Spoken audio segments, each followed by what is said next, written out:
Yankee spring training is going to get some real action tomorrow, Saturday. The Yankees will be in Clearwater playing at the Phillies. We get to see real game action. And I wanted to talk to Greg Joyce about this. And Greg, let me just get right to it. What is the number one thing you're looking forward to the most seeing tomorrow with real baseball action?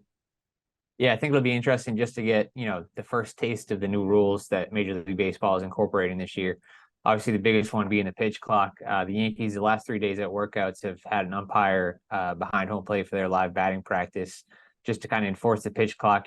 It's 15 seconds between pitches if nobody's on base, 20 seconds if somebody's on base. And then the pitcher or the batters also have to be, in the box and ready to hit by the time there's 8 seconds left on the clock. So, that rule affects mostly the pitchers, but also the batters as well. I think that's kind of an underrated part of it, is that they have a responsibility in it too.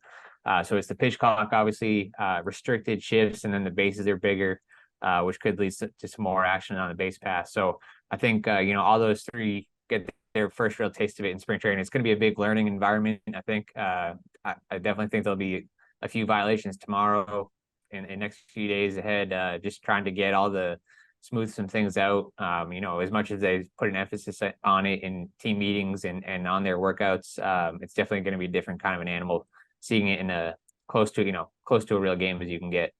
It absolutely is going to be a huge thing to see tomorrow, is that pitch clock and just how fast the game is going to be. And I think another element that a lot of people are overlooking is the batters themselves. They have to be in the batter's box with 8 seconds to go on that clock.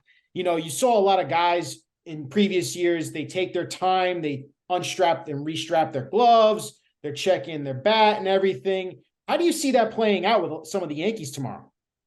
Yeah, I think that'll definitely be an adjustment period for those guys as well. Obviously, the pitchers have been, have the biggest emphasis on them just being able to, be ready to pitch. But yeah, I think the batters too. There's some guys in particular that like to take, step out of the batter's box in between pitches, kind of take a deep breath, readjust their gloves, whatever it may be. But they don't have a ton of time to do all that, this coming year. So it's going to be an adjustment for them.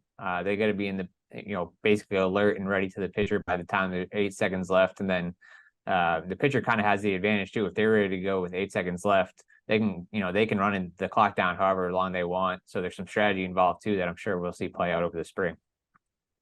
And it's going to be fun to see how this all plays out. Maybe there will be some violations like you talked about. And the bigger thing I think a lot of Yankees fans are going to be looking forward to seeing is some of these young players that we've wanted to see in real action, like a Jason Dominguez, Harrison Bader following up this postseason from last year. What are some of the players that you're looking forward to performing tomorrow the most? Yeah, I think Jason Dominguez will be an interesting one. It's his first major league camp, so he'll obviously be one of the bigger names. The Yankees have been encouraged by how, especially last year, he played across 3 different levels and they felt like he improved, at every different level. So he finished the year at Double-A. That's likely where he starts again this year. But so I know, there's obviously a lot of interest around him. Oswaldo Cabrera will be in left field. He's kind of that versatile guy that will play a bunch of different positions this spring, but it's notable that he gets his first start in left field, where there's possibly some room for him to take some starts. And Isaiah Kiner-Falefa will be starting at shortstop as well. Obviously, at shortstop's the big competition this spring. And so he's the incumbent guy. He plans on putting up a fight. He knows that the two guys behind him, Oswald Peraza and Anthony Volpe are two promising prospects, but he's put a lot of work in over the offseason. He's heading just trying to be better mentally prepared, and he thinks that'll help him out on the field. So I think, some of those guys, it'd just be interesting to get their feet wet first game. Obviously a lot more to go, but should be a good start tomorrow. Like you said, starts tomorrow. A lot of Yankees fans are looking forward to it. And Greg, appreciate you as always, man. Thanks, Ryan.